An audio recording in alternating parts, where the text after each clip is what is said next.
Daily advocate Anjali Awasthi serial देखने के लिए सबसे पहले आप हमें सब्सक्राइब कर लें, लाइक शेयर कमेंट करें एंड मुझे हाइप दें, क्योंकि आज इस एपिसोड में बहुत बड़ा धमाका होने वाला है। आरती की शादी होने वाली है। आज के एपिसोड में हम देखते हैं आरती दुल्हन के रूम में सज धज कर खड़ी होती है। वहाँ पर सादिका आती है और कहती है आज तो हमारी बेटी बहुत ही सुंदर लग रही है। वो आरती की तारीफ करती है। वो कहती है आखिरकार राजपूत खानदान की बेटी है। लेकिन चालबाज सादिका अगले ही पल कहती है ये हार तुम्हें दे दिया। ये हार मुझे भी बहुत पसंद था, लेकिन मुझे किसी ने दिया ही नहीं। वेदता उसे कहती है छोड़ो ना ये सब बातें। लेकिन सादिका किसी की बात कम मानती है। वो कहती है हम भी तो इस घर की बहुएं हैं ना, हमारा भी तो इस हार पर हक बनता है। अगर हमें तो कुछ मिला ही नहीं, सब कुछ तो इस घर की बेटी को दे दिया। मुझे नहीं लगता कि कुछ बचा होगा। तानिया सादिका को कहती है हाँ, सारे घर के गहने आरती को दे दिए, क्योंकि ये एक इस घर की लौती बेटी है और तो कोई है नहीं। सादिका कहती है अरे जब इस घर की बहू आएगी तब। वेता कहती है तुम किसकी बात कर रही हो, अंजलि तो कभी भी गहने नहीं मांगती। सादिका कहती है अरे अंजलि क्यों, अगर गिनी आ गई तो। उसने आकर अभय का हाथ पकड़ लिया और अगर अभय ने गिनी का हाथ पकड़ लिया, दोनों एक दूसरे के पास आ गए। बेशर्म सादिका कहती है अगर अंजलि की शादी पहले ही अभय के साथ हो गई, गहने तो फिर भी चाहिए होंगे। सादिका आरती से सवाल करती है एक बात बताओ, जैसे तुम्हारी माँ तुम्हारी शादी करवा रही है, क्या तुम अपनी शादी के बाद अपनी माँ की शादी भी करवाओगी? ये सुनकर आरती उनको चुप रहने के लिए कहती है। वहीं पर गौरव खड़े होते हैं। वो भी सादिका को कहते हैं आखिरकार ये हो क्या रहा है? वेता कहती है मैं तो इसे समझा नहीं पा रही हूँ।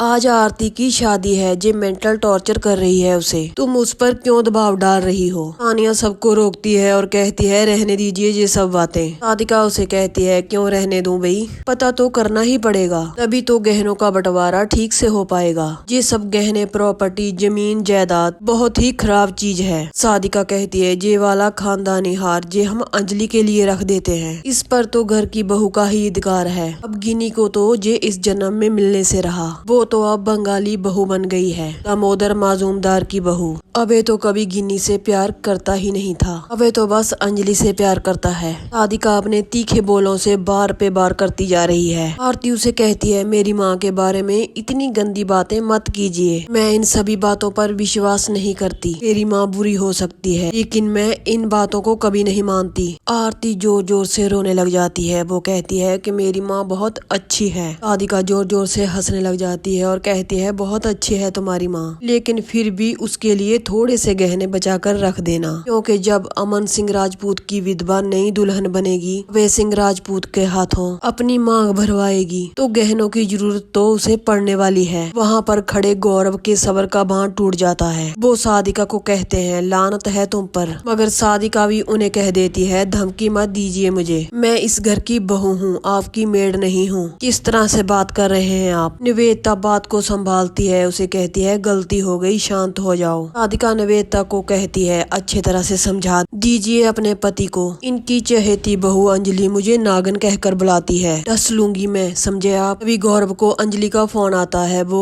अंजलि से पूछते हैं बताओ अंजलि कौन जीता, राघव सिंह या तुम? अंजलि गौरव को कुछ बताती उससे पहले ही फोन डिस्कनेक्ट हो जाता है। गौरव फोन को फिर से ट्राई करते हैं, लेकिन अंजलि का फोन बंद आने लग जाता है। गौरव कहते हैं तो फिर कौन जीता, राघव सिंह राजपूत या फिर अंजलि? सादिका कहती है सीधा सीधा पूछिए ना, आज वेद की शादी कली के साथ होगी या फिर आरती के साथ? आगे हम देखते हैं वेद की बहन सोनल उनको तैयार कर रही होती है। सोनल अपने भाई वेद को कहती है बहुत अच्छे लग रहे हो भैया, मर्द हो तो ऐसा बिल्कुल मेरे भाई जैसा, आज तो कोई दुल्हन की तरफ देखेगा ही नहीं, सब लोग तो आपकी तरफ देखेंगे। वेद उसे कहता है भले ही सबकी नजर मुझ पर रहे, लेकिन मेरी नजर तो सिर्फ और सिर्फ मेरी दुल्हन पर रहेगी। वेद आरती को फोन करता है और कहता है बारात की सारी तैयारियां हो चुकी हैं, मैं कुछ ही घंटों में तुम्हारे पास पहुंच जाऊंगा। उनकी सारी बातें छुपकर सूर्यवंशी और प्रताप सुन रहे होते हैं। वेद कहता है पद्मा मौसी आए ना आए, बैंड बाजा बजे ना बजे, पूरी दुनिया इधर की इधर हो जाए, लेकिन शादी तो होकर ही रहेगी। मैं तुम्हारे प्यार की कसम खाकर कहता हूँ आज ये शादी होकर ही रहेगी। सूर्यवंशी उनकी बातें सुनकर कहता है ये शादी तो नहीं होगी वेद। सूर्यवंशी अपने भाई प्रताप को कहता है जरा पता तो कर युवराज सिंह कहाँ है, और पूरी खबर लेकर मुझे बता कहाँ है अंजलि और कहाँ है राघव सिंह राजपूत। आज राजवंशी खानदान पूरा हिला कर रह देगा राजपूत खानदान को। अगर आरती की शादी वेद के साथ हो जाती है तो सब कुछ बर्बाद हो जाएगा। जाएगा। प्रताप कहता है आप चिंता मत कीजिए भैया, आप बारात लेकर चलिए, बाकी सब मैं देखता हूँ। वो कहता है चंद्रभान सिंह से बात हो चुकी है, बारात तो क्या अंजलि का स्वागत तो सुहाग रात के बाद ही होगा। सूर्यवंशी कहते हैं तुम्हारे कहने का क्या मतलब है। प्रताप कहता है आप चलिए, मैं सब कुछ बाद में बताऊंगा। वेद अपनी बहन को कहता है मैं नीचे जा रहा हूँ गाड़ी के पास, तुम्हारी सारी तैयारियां खत्म हो जाए तो तुम भी नीचे आ जाना गाड़ी के पास। वेद वहाँ से चला जाता है। सोनल कहती है आप तो तैयार हो गए हैं भैया, लेकिन दुल्हन को भी तो अभी तैयार करना है। सोनल आवाज देती है बाहर आ जाओ। तभी हम देखते हैं कली वहाँ पर दुल्हन के जोड़े में आ जाती है। सोनल कली को कहती है तुम तैयार हो ना।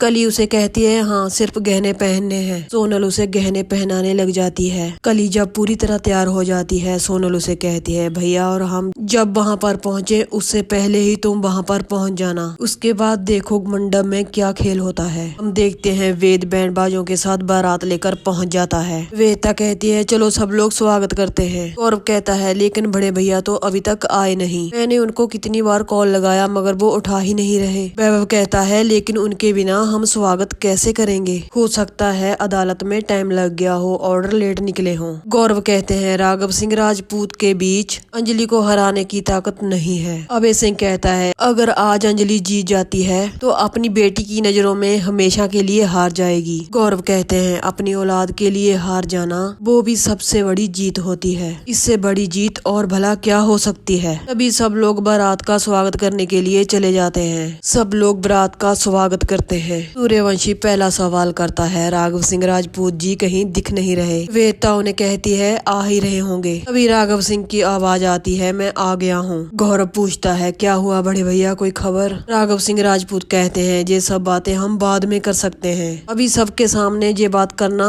ठीक नहीं है। राघव सिंह बारातियों को अंदर आने के लिए कहते हैं। आगे हम देखते हैं सानिया आरती को बताती है बारात आ गई है, तुम्हारा प्यार तुम्हारे दरवाजे पर खड़ा है, इसके बाद शादी करके वो तुम्हें अपने साथ ले जाएगा। आरती सानिया से पूछती है माँ नहीं आई। सानिया कहती है नहीं। आरती कहती है फिर कोर्ट के ऑर्डर का क्या हुआ। कोर्ट के ऑर्डर में अगर इधर उधर की बात हो गई तो सब कुछ खत्म हो जाएगा। सानिया उसे कहती है कुछ नहीं होगा, एडवोकेट अंजलि अवस्थी ऐसा कुछ भी होने नहीं देगी। आरती के अंदर का डर नहीं जाता। वो कहती है अगर माँ जीत गई तो। सानिया उसे कहती है क्या पता जिंदगी में पहली बार हार कर वो तुम्हें जिता दे। सानिया कहती है अब चलो तुम्हारा सब लोग इंतजार कर रहे हैं। आरती और सानिया वहाँ से जाने लगते हैं। तभी देखते हैं कि दरवाजा बंद हो जाता है। वो चिल्लाने लग जाती हैं। वो कहती हैं कि दरवाजा खोलो, किसने बंद कर दिया। सूर्यवंशी राघव सिंह के पास आता है। वो कहता है कि कोर्ट के ऑर्डर का क्या हुआ। राघव सिंह उसे कहते हैं कि पहले अंदर आइए, मैं आपको सब कुछ बताता हूँ। वहाँ पर आरती और सानिया चलाती हैं दरवाजा खोलो। भजन सिंह कहता है काहे का दरवाजा खोलूं, अभी तो आगे ट्विस्ट आने वाला है। वो कहता है सांप के बिल में हाथ डाला है ना उस अंजलि ने, उससे उसने नागिन डांस करवाया, सबके सामने थप्पड़ मारा। तो यहीं पर दोस्तों इस एपिसोड का एंड हो जाता है। क्या कली कामयाब हो जाएगी, वेद से शादी कर लेगी। इस धमाकेदार एपिसोड की नेक्स्ट अपडेट लेकर हाजिर होंगे, तो कल मिलते हैं।